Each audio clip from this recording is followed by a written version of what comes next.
Australian Television Network and Associated Stations presents The Bert Newton Show!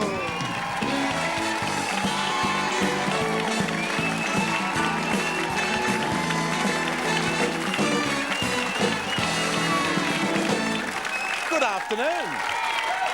Thank you, thank you, thank you. Thank you, ladies and gentlemen. Welcome to the show. It is wonderful to have your company. Friday, always a good feeling on Friday, eh? With the weekend coming up, lots of things to do. What do I do?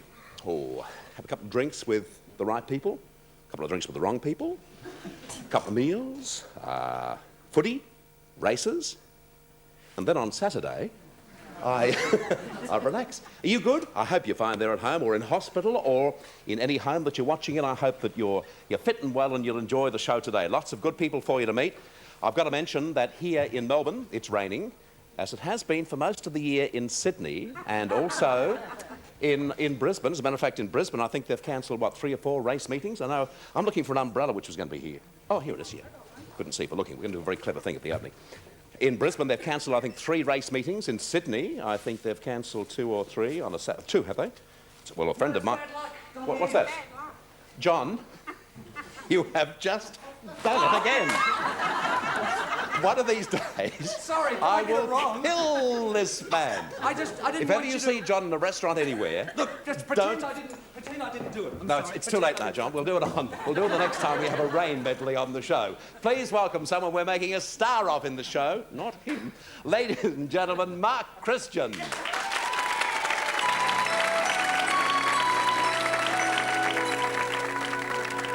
Everyone has special thoughts about rain.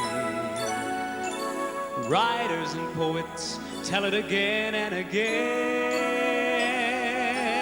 Farmers always pray for it.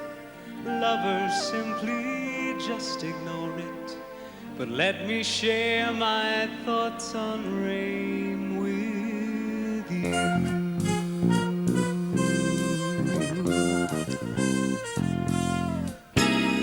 Raindrops keep falling on my head.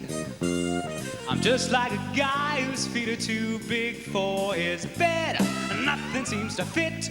Those raindrops keep falling on my head. They keep falling. But there's one thing that I know.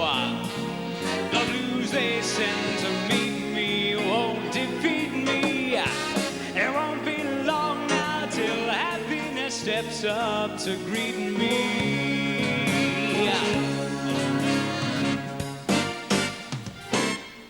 In Spain, the rain in Spain stays mainly on the plain. The rain in Spain stays mainly on the plain. Now once again, where does it rain? On the plain, on the plain. And where's that soggy plain? In Spain, rain in Spain. Whoa, it's mainly on the plain. Yeah, the rain in Spain stays mainly on the plain. But when you're in love, you don't hear those raindrops falling on your head. I just walk around in a dither, 'cause I'm singing in the rain. I am singing in the rain. What a glorious feeling. I'm happy again. I'm gonna walk right down the lane, singing a happy refrain. I am singing, just singing, while those raindrops keep falling on my head.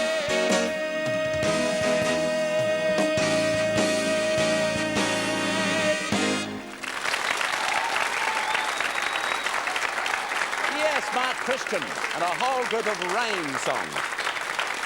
And if you're suffering from the rain anywhere in Australia watching the show, I hope there's a I hope there's a nice little bit of sunshine behind that grey cloud. I was going to say before that up in Queensland, a friend of mine who's a bookmaker up there, it's been, for the racing industry in Queensland, it's been very, very serious with the number of heavy tracks and so forth, because a lot of people get work as the result of racing. I know this particular bookmaker, his name is Tom Carroll. I can nominate that because he's a legal one and all that sort of jazz.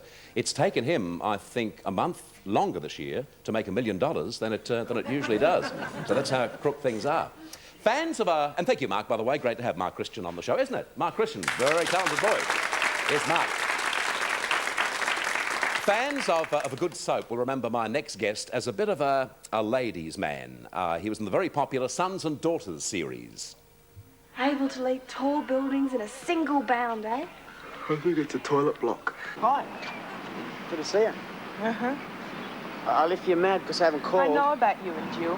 I just didn't expect to see you all over it, that's all.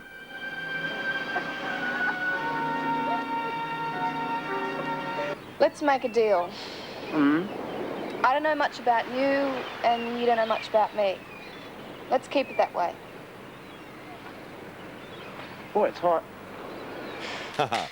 In Sons and Daughters, that was Peter Phelps' first role. And while he's still wowing the ladies, now he's knocking them dead overseas too. Please welcome Peter Phelps.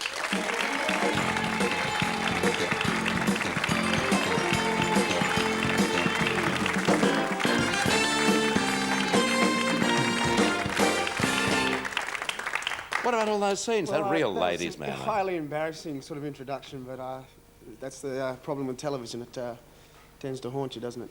Well, yeah, but I guess, I mean, if you've been there and done that, though, you've got to be... I mean, there are two ways of looking at it. You either forget it or you're proud of it, and you've got something to be proud of. Well, I don't regret it. I mean, I'm here now on the Bert Newton Show. Yeah, well, you're here now after having just come back from overseas, Peter, and things were very nice for you over there. They were. It was it's quite surprising. It's moving pretty fast over there.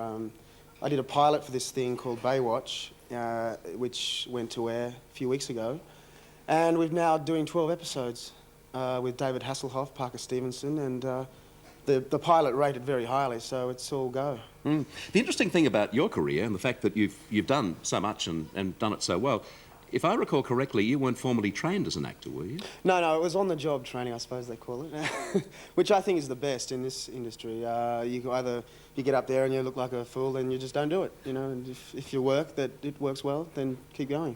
Light Horseman, of course, was a very important breakthrough in your career. What did it mean to you, Peter? Well, it meant working with some great technical people as well as some great actors, and working on features is a luxury.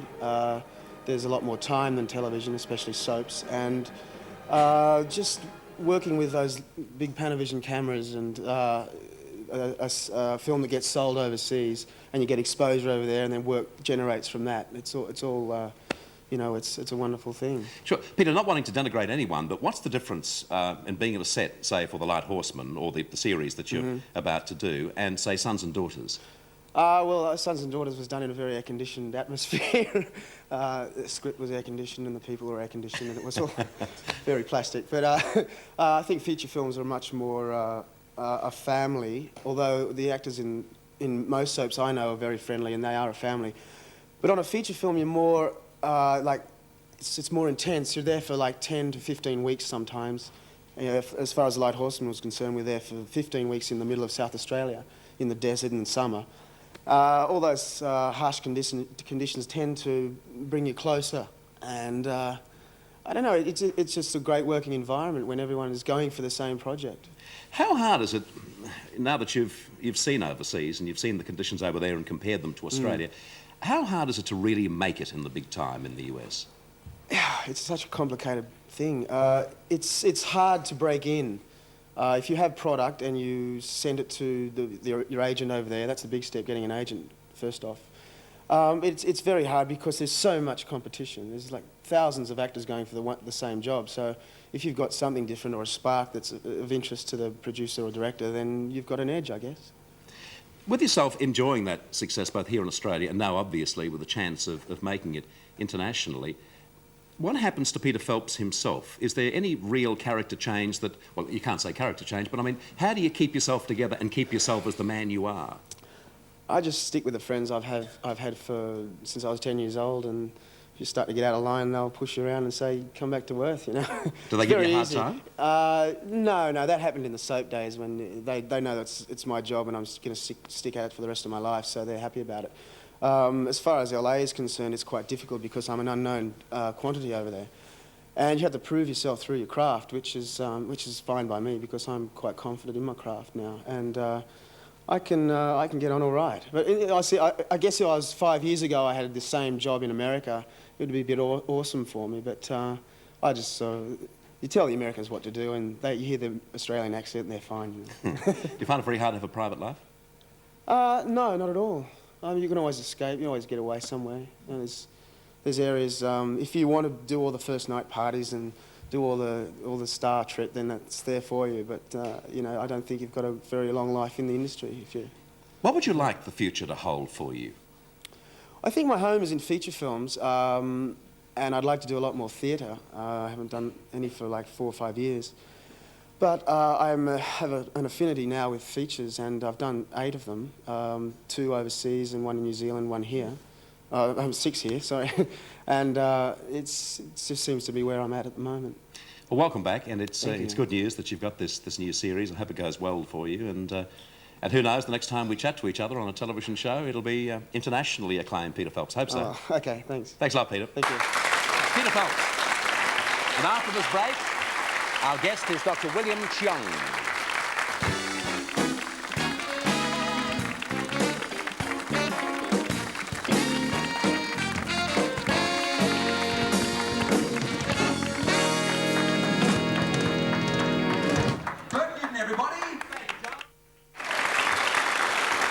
Welcome back. Over thousands of years, the Chinese have developed techniques using power stretching and also breathing exercises to obtain better health. And my next guest has been endowed with this knowledge and further developed the techniques through years of research. Please welcome the Grand Master, Dr. William Cheung.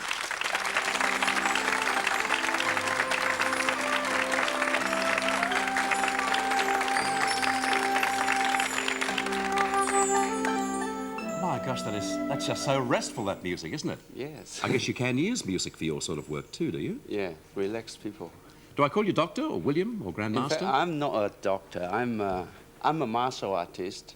Ah. And I learned my massage or pressure points from the other end. I learned them to main people. Right. But, so I never refer to you as doctor? No. Well, as you're leaving, there's a gentleman standing there. Never refer to him as assistant producer, will you? As he finishes today. So I can call you William? Yes. Good. William, how long have you taken in your life to develop these techniques? Yeah, I started doing martial art 38 years ago. And I've been involved in research and in the pressure points and healing for over 20 years. Yeah. Now, is this something which is new to Australia? It is. See, my knowledge is unique because I didn't go to a medical school or something, but in the old days when we learn martial art, we must learn herbal medicines and also how to cure people if we, hurt them or Oh, I see. So actually working on the job. Working on the job, yeah. Do the patching as well. Yeah, after the damage you've done? Yeah, yeah. Right, that makes a lot of sense to me. As a matter of fact, if more people thought that way, there'd be fewer wars, wouldn't there? Shoot a man to go across and all of a sudden give him first aid. Yeah. Which would be terrific.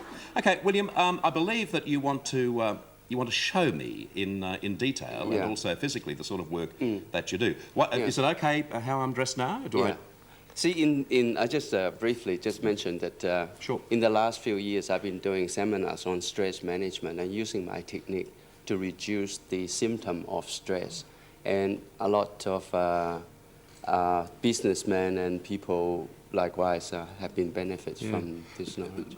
What exactly is stress? Stress when you start tricking your face and yes, just what I've just done then. Yeah. And I think a lot of people don't realise they're actually suffering from stress, do they?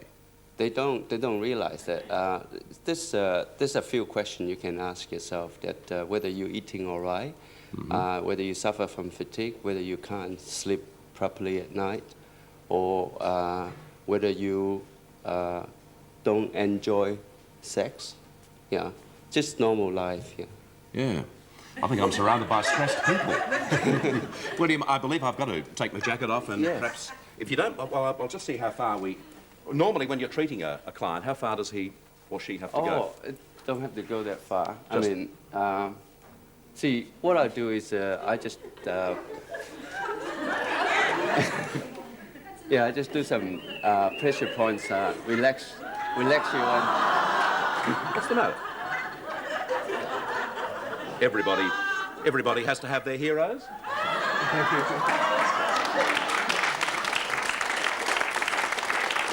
This off or Oh, we can leave this on. leave this on? Okay. Now, this is the table down here. I'll just take my watch and ring off.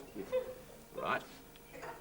I never take my wedding ring off. No. Paddy put I it don't on. either. For some reason, I can't get the rotten thing off. Okay. I'll take the bracelet off, and we'll go across here.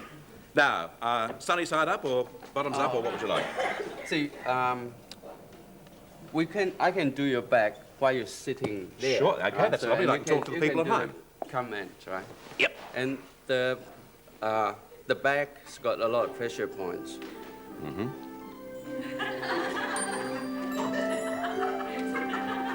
That feels wonderful. Really wonderful.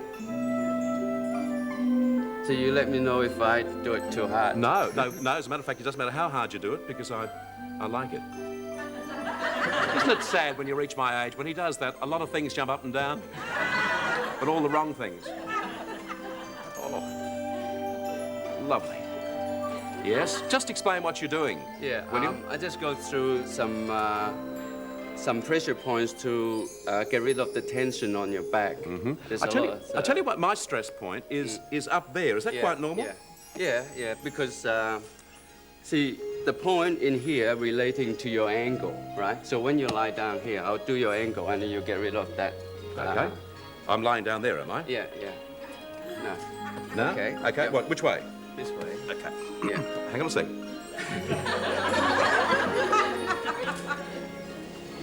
Hope there are no holes in my socks. William, I forgot to mention, I'm very ticklish, so just, it's okay. If I laugh, though, I'm not laughing at you, you know what I mean? Oh, yes. Yeah, just explain once again. Will you do the voiceover for us? See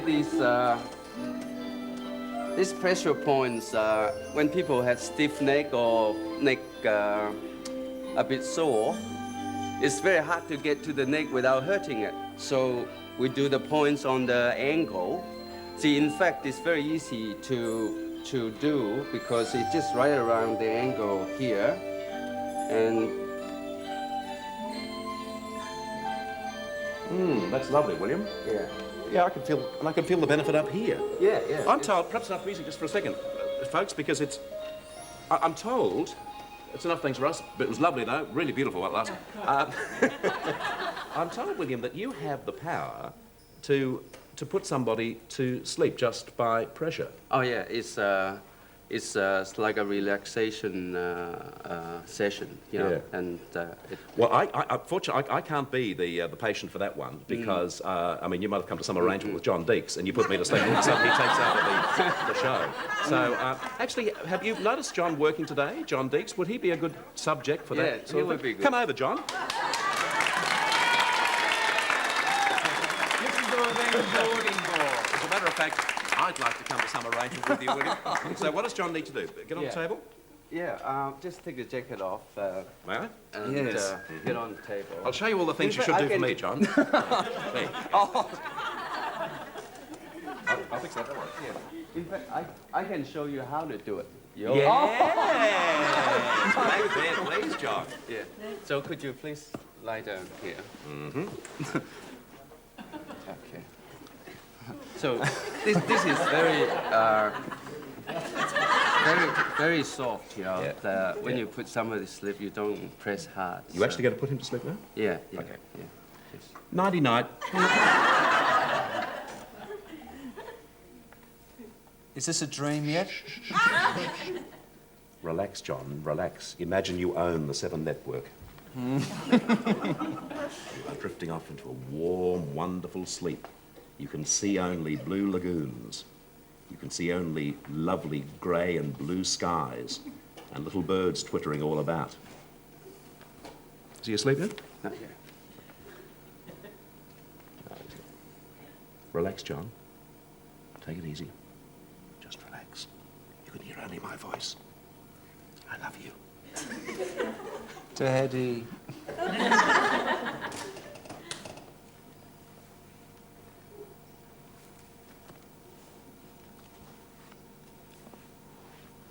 Okay.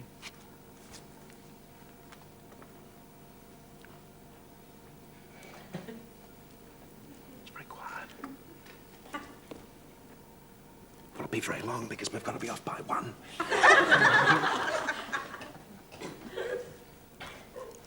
In television terms, John's a real sleeper. Is he asleep? Well, he's in a state that he could easily fall asleep. Oh, yeah, but that's his normal state. There's a bit of John Dix there. William, thank you very much indeed for today. Grandmaster William Chiang, and also thanks to John Dix. We're back with you after this break.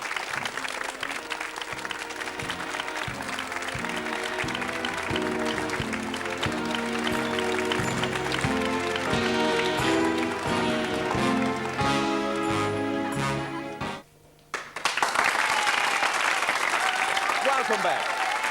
I hope you enjoyed meeting Dr. William Chiang. The one thing we've got to find out from John Deeks, John, all kidding aside, and tell us the truth, did you actually feel anything at all? I feel now incredibly relaxed. I could just sort of drop off like that. Were you close to sleep out all that? I was, except every time I opened up my eyes, I saw your face. Not a pretty sight, Paddy tells me. Not a pretty sight. Okay, mate. But a lot of people watching the show would... I mean, that wasn't... You weren't cotting in any way at all, were you? Very, very, very... That wasn't the idea, John, but still, nice try. Waiting for us in Los Angeles, please welcome our show business reporter, Peter Ford. Peter. Hello, Bert. Hi, mate. How are you? How you doing? I'm terrific, thanks. What's happening in LA? The Batman thing that you talked about last week, the big new movie, are people tiring of it yet? No way. People are getting more and more excited about it all. In fact, Prince is just about to release the Bat Dance video, which I tell you what, we've got it exclusively. All the kids in the clubs are dancing to it. All the radio stations are playing it. This will put... we really will put... Peter, I've just been told by little birdie that you've been hitting the casinos in Vegas. I sure have. I love Vegas. I know that you've hit the tables there once or twice yourself. Certainly have. It's a bizarre place. It's a weird place, Vegas. There's no reason why it should exist at all, except, of course, for all the gambling. And there's always a very bizarre mix of people there. And this week in particular, there are 20,000 Southern Baptists in town for the annual convention. Now, quite why they would choose Las Vegas. Perhaps they were hoping to save a few souls or something. But I love going there because of all the stars who perform there and the big production shows. And one person who I saw last night at Caesar's Palace is Dionne Warwick. Now, Dionne Warwick these days, since she recorded That's What Friends Are For a couple of years ago, has really become heavily involved in the AIDS cause. And in fact, the Reagan administration made her an official health ambassador. And she started up the Warwick Foundation, which raises money to educate mostly young kids about AIDS. Very important work. I know you've got connections in high places at the Vatican, Bert, and I reckon that this lady almost is heading towards sainthood, because the work that she's doing is really quite remarkable, and she's devoting half of her time now to that, as well as performing right around the country. Matter of fact, I've just exposed on television the Pope's on my back. Is he really? Yes. You'll understand that, Peter, if ever I explain to you exactly what I meant by it. Peter, one of the... just getting off... you mentioned with Dionne Warwick doing all that work. Does that mean to say that her cabaret stuff and her recording and so forth has had to take a second place? A back Yes seat? and no. Yes and no. She's devoting a lot of time to it, but also she still is performing, like she's doing Caesar's Palace this week. But she's also doing a lot of benefit concerts. Each week she does at least one benefit concert simply to raise money for AIDS. And in fact, all this started because many years ago her own personal valet died of AIDS, and since then it's become a personal cause of hers. OK, Peter, I was reading a very interesting article last night about the film on the life story of Jerry Lee Lewis, Great Balls of Fire. Have you caught up with anything there? Yes, well, it's about to be released. The world premiere is tomorrow night in Memphis. It should be quite a good movie. It stars Dennis Quaid, and just this week in Hollywood, Jerry Lee Lewis was given a star on the Hollywood Walk of Fame, which of course is a great honour. And bearing in mind, of course, that Jerry Lee Lewis's career, his early days, was surrounded by a lot of scandal. You may remember, of course, that he was involved with a 13-year-old girl who at the age of 14 became pregnant. This was a terrible scandal that happened when he was touring Britain many, many years ago. And of course, in more recent times, he's had his own problems with pills and liquor, as they all seem to have had here. But the movie hits the screens this weekend right around the States and later this year in Australia. Peter, without taking anything away from the fact that he's got his star now in that walk, isn't that quite political now? Can't you get a star there if you pay the right amount of money? Oh, you can. I think it's around about $10,000 or so, certainly helps your cause. You've got to have some sort of credentials on the board as well, but if you've got the right people behind you. But why anyone would want one is quite beyond me. I mean, Hollywood Boulevard these days is a pretty tacky place, and having all those freaks and winos and daros walking over the top of you, who'd want a star on the Walk of... Maybe Kamal would want a star on the Walk of Fame, but No. Otherwise I don't think anyone else would. If that gets back, Peter Ford said it. I did not say it. Peter, just finally, you're coming back next week. I hope that in your little luggage there's something for Uncle Bert. Always, Bert, something especially for you this time, a brand new video that's just come out. It seems everyone here these days is either putting books out about how they went to Betty Ford and got off drugs, or more likely an exercise video. Jane Fonda, of course, has got one out. This is the couch potato workout with a lady who bears an uncanny resemblance to Jane Fonda. She does indeed, Let's doesn't see she? those eyes shift and change, change, change, double time, change, change, change, change, change. Very good. Now channel down. Slowly, change, Too late. change, slowly. We can relate to that, can't we? Yes, we certainly can. We certainly can. What do you mean we can relate to it, Peter? Peter, thanks Well, for you're an your... old couch potato, Bert. You mind your own business. We'll see you next week live here in the studio, OK? Hang on, well, just before you go, Peter, have you got any gossip for us there from LA about Melbourne, Australia, about Australian television? Oh, well, no. Well, Kerry-Ann Kennelly signed a new 3-year contract with Channel 10 to keep on getting up at 4 o'clock in the morning for Good Morning Australia. I hear Page 1 is moving to Wednesday nights under a new title called Public Eye, which I think will be 9:30 Wednesday nights on Channel 10, with Kerry O'Brien still fronting it. So my tentacles are far and wide, Bert. Indeed, Peter, I knew you'd have something for us. See you next week. Peter Ford in Hollywood. Thanks, Pete. My next guests on the show are very, very welcome guests. They're the first band to be released on the new Melodian record label. This is the brainchild of Molly Meldrum. The group is called Indecent Obsession, and their single is called Say Goodbye. A big Bert Newton show. Welcome to Indecent Obsession.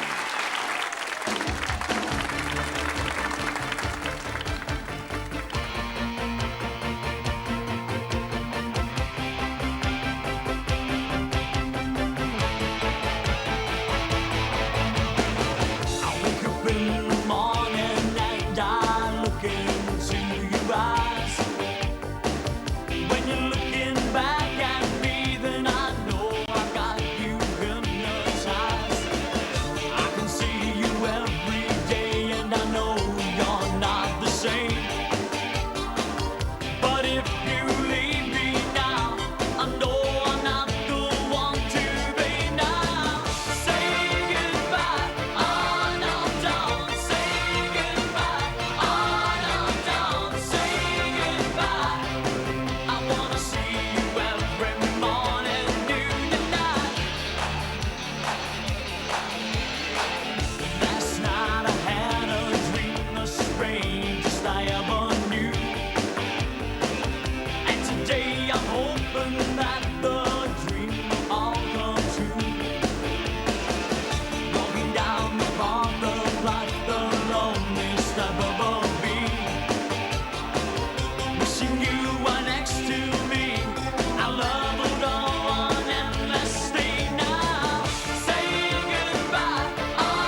night I had a dream, the strangest I ever knew.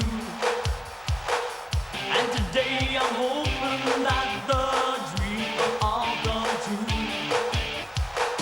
I can see you every day and I know you're not the same. But if you leave me now, I know I'm not the one to blame now.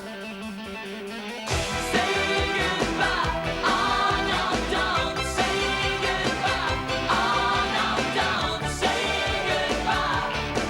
I wanna see you every morning, noon and night. Say goodbye, oh no, don't say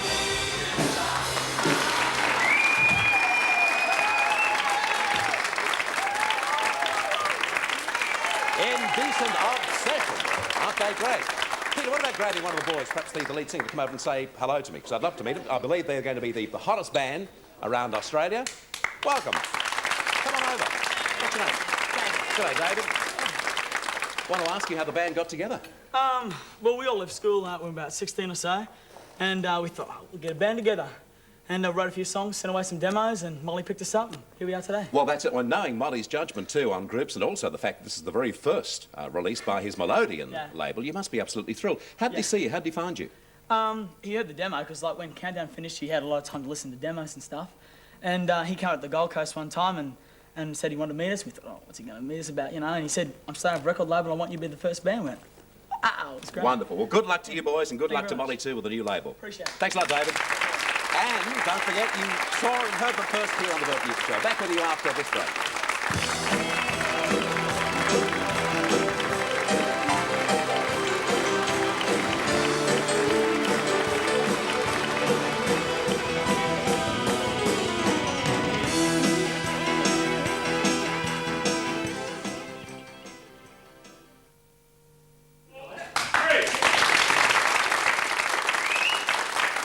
Welcome back. My next two guests are a generation apart, but both share a complete desire for extraordinary adventures. Dot Butler is 77 years of age and has just been named Adventurer of the Year by the Australian Geographic Society, while Sorrel Wilby, at 27, has walked 3,000 kilometres across Tibet alone. Ladies and gentlemen, please welcome Dot Butler and Sorrel Wilby.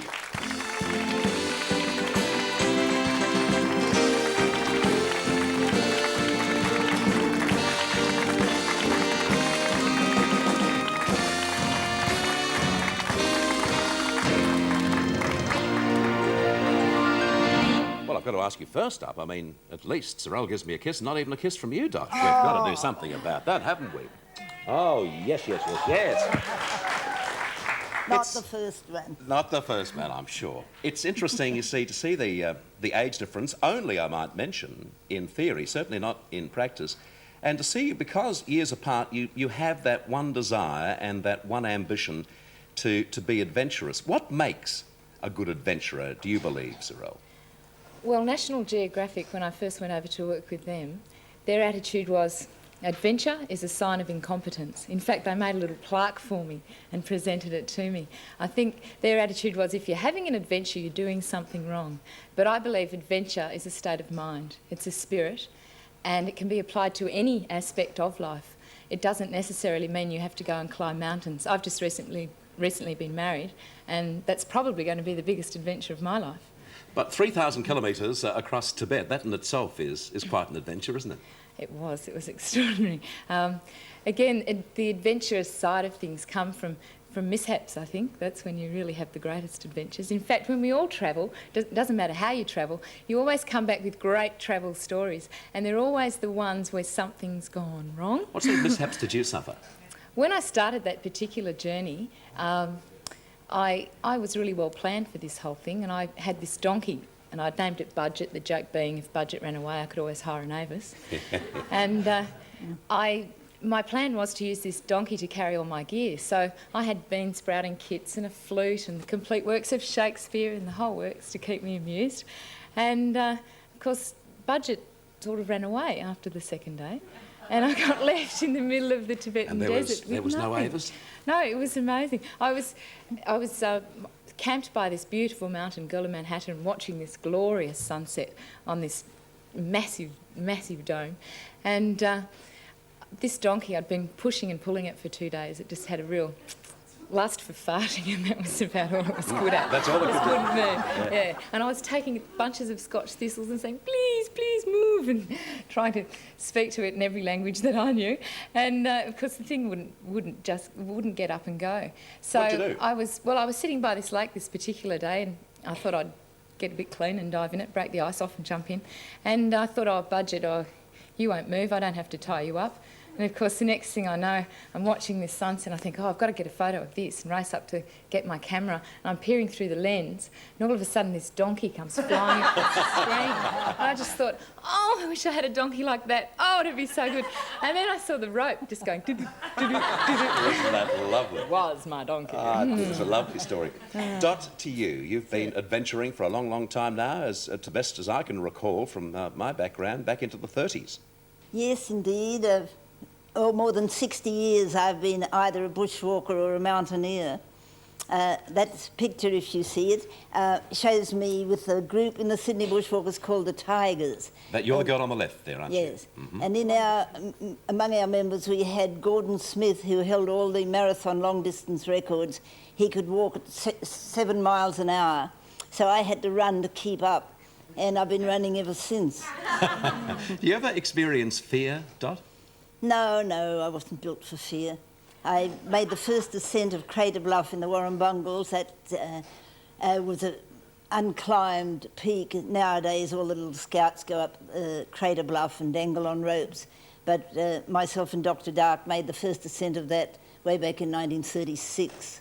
They've waited a long time, haven't they, to name you the Adventure of the Year? As they said, it's for past achievements, and my son-in-law has just been made a Fellow of the Royal Society. Says, oh, well, he said, you're in good hands. And good company. Good company. Nobel Prize winners often wait 30, 40 years for recognition. But my main contribution to adventure was setting up an alpine club in Australia in about 30 years ago. And over that period, we've grown to a membership of over 300. And from that pool of 300, most of the boys who are doing fantastic things now on Everest and Antarctica and all over the world have been through my courses, snow and ice instruction courses. That's wonderful. Congratulations on the award, and Sorrel also, congratulations. Did you say you're about to be married, or you've just been... No, I was married in December. Oh, right. We had someone on yesterday who was married in December. A gentleman called Al Stein, a singer, and he had a wonderful marriage for 4 months. It lasted. We wish you a little longer there, Sorrel. Thank you Thanks for being much. here today, Sorrel, and you. also to you, Dot. Once again, congratulations. Dot Butler and Sorrel Wilby. We're back with you. Oh, incidentally, Sorrel Wilby has an exhibition of photographs. Whereabouts is it, Sorrel? That's in Sydney at the moment at the Crystal 7 Centre. In Paddington. In Paddington, and I'm in Melbourne right now for the Himalayan Festival this weekend. I'm speaking at that, and that's at the Royal Exhibition Building. Lovely. Have a good weekend you. here, and thanks again, girls. We're back with you after this break. Thanks, girls.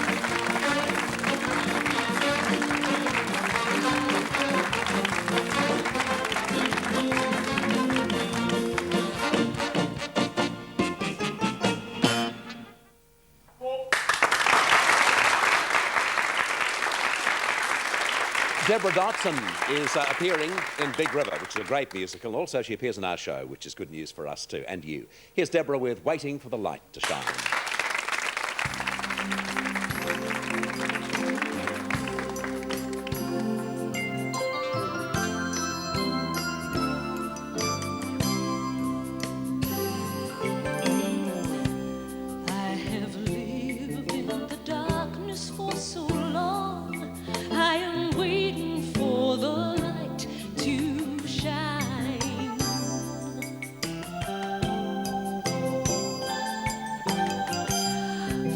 Beyond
And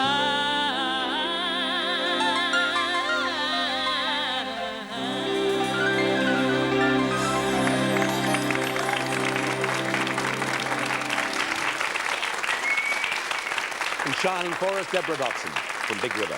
We're back with you after this break.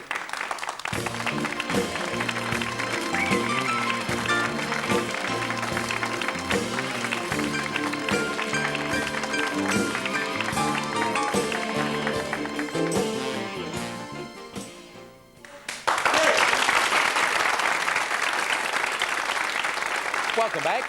Just going. Someone wrote to me during the week and said I gave them a tip. I gave a tip on the show a couple of weeks ago, and it won. And since then, I haven't been keeping up with the tipping, and they thought I might be rather hot. I've got news for you. I'm not, but I have got one for you tomorrow. Braquillo at Sandown. They are at Sandown, aren't they? Sandown tomorrow, Brad? Yeah.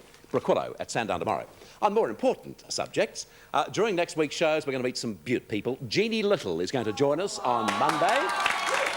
Also, we'll be talking to Hank Williams Jr. in Hollywood, the Vienna Boys Choir, Eva Gabor by satellite, and also from Hey Dad, Simone and Beth Buchanan. Thanks for your company this week. It's been great being with you. Look forward to your company on Monday. Have a wonderful weekend. Goodbye and God bless you.